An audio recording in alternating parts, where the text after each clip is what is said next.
Hello student, तो ये lecture number 2 है। इसमें देखेंगे प्रॉपर्टी ऑफ चार्जेस।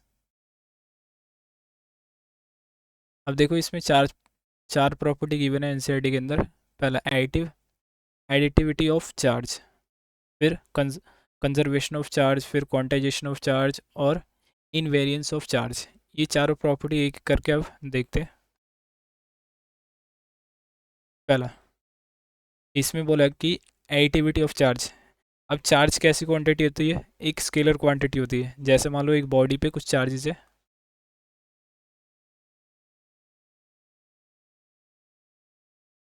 इस बॉडी के ऊपर कुछ चार्जेस हैं, जैसे Q1, Q2, Q3 और ऐसी n नंबर ऑफ चार्जेस हैं Qn। अब इन सभी क्वांटिटी का हम क्या करेंगे? एडिशन करेंगे, जो सिंपल ऐड करते हैं। Q1 plus Q2 plus Q3 ZS plus Q1, ऐसे ऐड कर देंगे इसमें। अब मोस्ट इम्पॉर्टेंट इसमें चीज़ क्या है कि चार्जेस क्या होते हैं? स्केलर क्वांटिटी है, इसलिए हम इनको सिंपली ऐड कर सकते हैं। समझ आ गया? Charges charges scalar quantity. समझ आ गया? अब अगले प्रॉपर्टी पे चलते हैं। सिंपली यही है।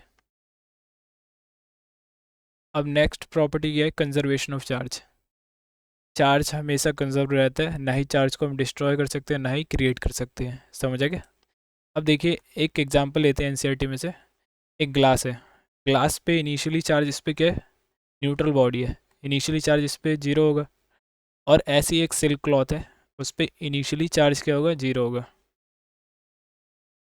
इस पे Q2 मान लेते हैं, इस पे Q1। अगर दोनों इस सिस्टम का हम क्या करें, अगर सम करें, नेट चार्ज क्या आ जाएगा यहाँ पे? Q1 plus Q2। Net charge क्या आ गया यहाँ पे? जीरो आ गया। समझ आ गया? क्योंकि दोनों के ऊपर क्या है? ये भी जीरो है और ये भी जीरो है। जीरो जीरो ऐड करके जीरो, ये आंसर आएगा। अब हम उसके बाद क्या करते हैं? इसमें रबिंग करते हैं, इनके बीच में रबिंग। जैसे ही रबिंग करते हैं इनके बीच में, तो यहाँ से जो ग्लास होता है, ग्लास के अंदर से कुछ इलेक्ट्रॉन इसमें ट्रांसफ़र हो जाते हैं सिल्क के अंदर। जैसे लेट कर लेते हैं कि 10 इलेक्ट्रॉन इसमें क्या हो गया? ट्रांसफ़र हो गया। समझ आ गया? तो ग्लास पे कितने चार्ज प्रोड्यूस होगा? जिससे इलेक्ट्रॉन निकाला जाता है उस पर चार्ज कैसा आता है? Positive charge. तो यहाँ पे +10 E आ जाएगा यहाँ पे। और जिस बॉडी पे गया है, इलेक्ट्रॉन लिया, उस पर क्या आ जाएगा? Q2 कितना आ जाएगा? -10E। समझ आ गया? अगर आप यहाँ पे भी टोटल करते हैं, अगर टोटल चार्ज देंगे इस पूरे सिस्टम का, जो ये सिस्टम है, तो यहाँ पे क्या हो जाएगा? Q1 प्लस Q2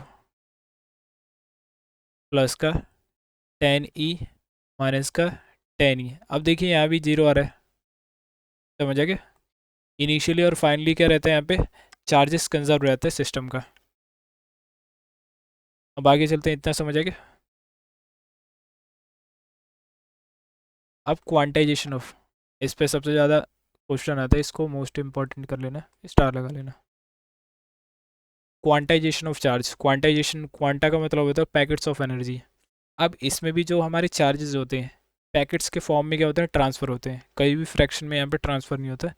अब किसी भी बॉडी, जैसे ये बलून मान लेते हैं, इसके ऊपर चार्जेस, एक मिनट, इसके ऊपर चार्जेस हैं, प्लस चार्जेस है। अब इस बलून के ऊपर सबसे स्मॉलेस्ट चार्ज की वैल्यू क्या हो जाएगी? ई होती है। ई 1.6 × 10⁻⁹ गुलाम। सबसे स्मॉलेस्ट किसी भी बॉडी के ऊपर कितना चार्ज होता है? ई के इक्वल आता है। समझ आ गया? अब जो क्वांटाइजेशन का जो फॉर्मूला होता है, Q is equal to +-NE होता है। एन क्या होता है? इंटीजर होता है ये। जैसे मान लेते हैं एक बॉडी ये और एक बॉडी ये। अब इससे, जैसे हमने रबिंग करा, इस बॉडी से कुछ इलेक्ट्रॉन निकले बाहर की तरफ और इस बॉडी में गए, तो यहाँ पे इंटीजर के फॉर्मेट में ट्रांसफ़र होगा। जैसे एक इलेक्ट्रॉन होगा या दो इलेक्ट्रॉन होगा या तीन इलेक्ट्रॉन होगा, तो वही यहाँ पे एन है। ये एन क्या? इंटीजर। एन की वैल्यू क्या हो सकती है? 1, 2, 3, ऐसे अनगिनत हो सकते हैं। और एन की वैल्यू कभी भी क्या नहीं होगी? फ्रैक्शन में नहीं होगी। जैसे इलेक्ट्रॉन कभी भी हाफ या 3/2 ऐसे ट्रांसफ़र नहीं होगा, समझ आ गया। तो यहाँ पे एन की वैल्यू क्या नहीं होनी चाहिए, फ्रैक्शन, फ्रैक्शन नहीं होनी चाहिए, और डेसिमल, डेसिमल नहीं होनी चाहिए एन की वैल्यू, समझ आ गया। ये पॉसिबल नहीं होता। जैसे यहाँ पे हाफ और फ्रैक्शन मीन्स 0.5 हो गया, समझ आ गया इतना। और कौन सी चार्जेस पॉसिबल नहीं होंगे, जो फ्रैक्शन में होगा। चार्ज किस में पॉसिबल नहीं होगा, जैसे फ्रैक्शन में आ रहा है चार्ज, फ्रैक्शन मीन्स हाफ कुलाम या डेसिमल 0.5 कुलाम, तो इसमें पॉसिबल नहीं होगा, चार्जेस इसमें पॉसिबल नहीं होती कभी भी। हमेशा क्या होता है, एक होल नंबर में होता है, 1 2 3 कुलाम होगा, है ना। अब यहाँ पे मैं चार्जेस का वो बता देता हूँ। चार्जेस को किस में वो करते हैं मेज़र, कुलाम में मेज़र करते हैं, वो उसका ऐसा यूनिट हो गया कुलाम। अब आगे चलते हैं, 1 मिनट रुकिए, एक क्वेश्चन कर लेते हैं यहाँ पे। क्वेश्चन देखिए, charge is a integral, 1 minute, quantization, charge is quantize because only integral number of electron can be transfer. हाँ ये सही है। चार्जेस को हम क्या कर सकते हैं, क्वांटाइज कर सकते हैं। क्वांटाइज मीन्स पैकेट के फॉर्म में दूसरे बॉडी में ट्रांसफ़र कर सकते हैं, क्योंकि इसमें इंटीजर के फॉर्मेट में क्या होता है, ट्रांसफ़र होता है। ये तो सही है। अब दूसरा reason, there is a no possible of transfer of some fraction. देखिए, ना ही हम फ्रैक्शन में ट्रांसफ़र कर सकते हैं और ना ही डेसिमल में, समझ आ गया, ये भी सही है। देखिए असर्शन रीज़न दोनों सही है, तो इसका आंसर क्या हो जाएगा, ए हो जाएगा। अब इसमें देखिए क्या बोलोगे, charge on a body which carry 300 excess electron. अब देखिए इसमें क्या बोला कि एन की value, excess electron means N की वैल्यू गिवन है, हमारा जो चार्ज होता है is equal to plus minus N E होता है ना। अब इसमें एक्सेस किसी बॉडी पे एक्सेस है, अगर किसी बॉडी के ऊपर हम चार्ज देते हैं तो इस पर कैसा चार्ज आएगा, माइनस चार्ज। तो ये प्लस माइनस वही दिखाता है कि किसी के बॉडी के ऊपर हम दे रहे हैं या निकाल रहे हैं, तो यहाँ पे क्या आ जाएगा, माइनस एन ही आ जाएगा, समझ आ गया। तो एन की वैल्यू देखिए यहाँ पे कितनी गिवन है, एन की वैल्यू 300, और ई की वैल्यू मैंने बताई थी, इसकी स्मॉलेस्ट वैल्यू कितनी होती है, 1.6 इंटू 10⁻⁹ गुलाम, ये होती है। अब 16 को अगर इससे मल्टीप्लाई करते हैं 3 से, कितना हो जाएगा, 16 एक होती है 32, 1 मिनट, 48 होता है, 4.8, 16 और ये कितना हो जाएगा, 10⁻17 गुलाम, ये आ जाएगा यहाँ पे चार्ज, समझ आ गया। इस बॉडी पे कितना चार्ज आ जाएगा, जैसे हमने इतना इलेक्ट्रॉन दिया, 300 इलेक्ट्रॉन दिया यहाँ पे, तो इस बॉडी पे नेगेटिव चार्ज आएगा कितना, 4.8 इंटू 10⁻17 गुलाम का चार्ज आएगा, समझ आ गया। तो कौन सा ऑप्शन आ गया, ये आ गया। अब आगे चलते हैं, इस क्वेश्चन को देखिए, हम पे क्या बोला गया, which which of following can not be are true about the property of charges. जो भी हमने प्रॉपर्टी ऑफ चार्जेस अभी देखे थे, उसमें क्या क्या बताया गया था, चार्ज कैन बी क्रिएटेड और destroyed in equal and unequal pairs only. ये गलत है, चार्जेस को ना ही क्रिएट किया जा सकता, ना ही डिस्ट्रॉय किया जा सकता, ये तो ऑप्शन गलत ही है।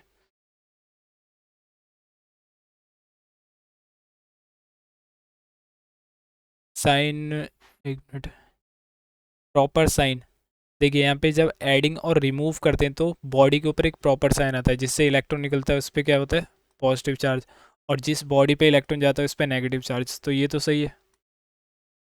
Excess of electron over a proton in body, ये तो हमने प्रॉपर्टी पढ़ी नहीं है। एक्सेस ऑफ क्या कह रहा है, excess of electron over proton is responsible for positive charge, नहीं, एक्सेस ऑफ प्रोटोन के ऊपर इलेक्ट्रॉन कैसे आएगा, उस पर कैसा आ जाएगा, 1 मिनट, पॉजिटिव चार्ज, ये तो कोई प्रॉपर्टी है ही नहीं, ये सी भी नहीं है यहाँ पे, सी वाला भी कट गया। अब डी में देखिए ये सही है, इसमें क्या करें, it is a not possible create और डिस्ट्रॉय ऑफ नेट चार्ज, इसमें नेट चार्ज बोला गया। नेट चार्ज को हम क्रिएट और डिस्ट्रॉय नहीं कर सकते किसी आइसोलेटेड बॉडी के अंदर। आइसोलेटेड जो हमने सिस्टम बनाया था, समझ आ गया, ये सही है। एक मिनट, ये ऊपर वाला क्या बोला गया? सिंगल चार्ज बोला गया यहाँ पे। चार्ज कैन बी क्रिएटेड और destroyed in equal unequal pair. हाँ ये सही है। तो इसमें कौन सा ऑप्शन गलत हो गया? ये वाला हो गया, सी। अब आगे देखते हैं। द केस ऑफ चार्जिंग इस, किसी भी बॉडी पे हम चार्ज कैसे करते हैं? इलेक्ट्रॉन का ट्रांसफ़र करके। ट्रांसफ़र ऑफ न्यूट्रॉन नहीं, transfer of, actual transfer of electron, हाँ ये सही है। Actual transfer of proton, proton तो न्यूक्लियस में होता है, उसमें बहुत ज़्यादा एनर्जी लगती है। तो स्क्रीनशॉट लीजिए। अब आगे चलते हैं। अब यहाँ पे बोला कि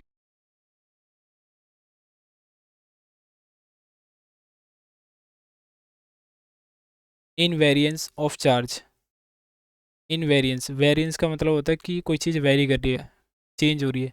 इनवेरिएंस मीन्स कोई चीज़ चेंज नहीं कर रही। क्या? चार्ज इसमें चेंज नहीं हो रहा। अगर कोई चार्ज क्या है? रेस्ट पर है।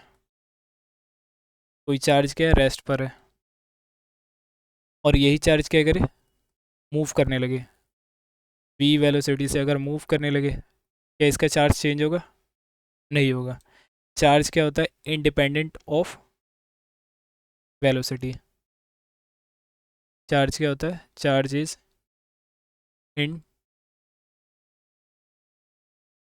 Independent of velocity. ये भी कह सकते हो फ्रेम ऑफ रेफरेंस पे डिपेंड नहीं करता चार्ज। अब यही अगर कोई मास देखे, अगर कोई कोई मास वी वेलोसिटी से मूव कर रही है, जैसे मान लो ये एम मास है, वी वेलोसिटी से मूव कर रही है, तो इसका क्या हो जाएगा? वेलोसिटी वेरी करने से इसका मास चेंज होगा। अगर यहाँ पे आइंस्टाइन का इक्वेशन लगाए, थ्योरी ऑफ रिलेटिविटी, जो मास का था, ये वाला, capital M is equal to M not upon में 1 - वी² अपॉन c²। समझ आ गया ये वाला?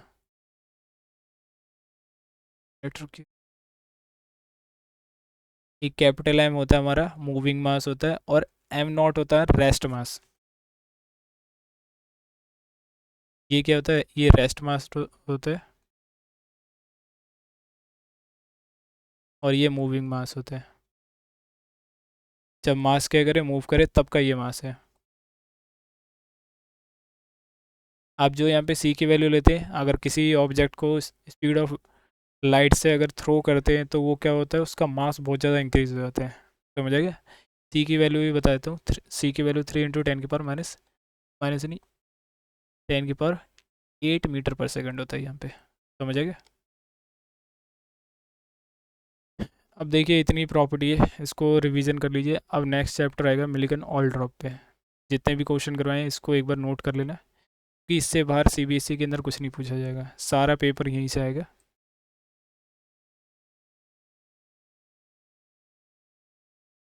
यहाँ तक है।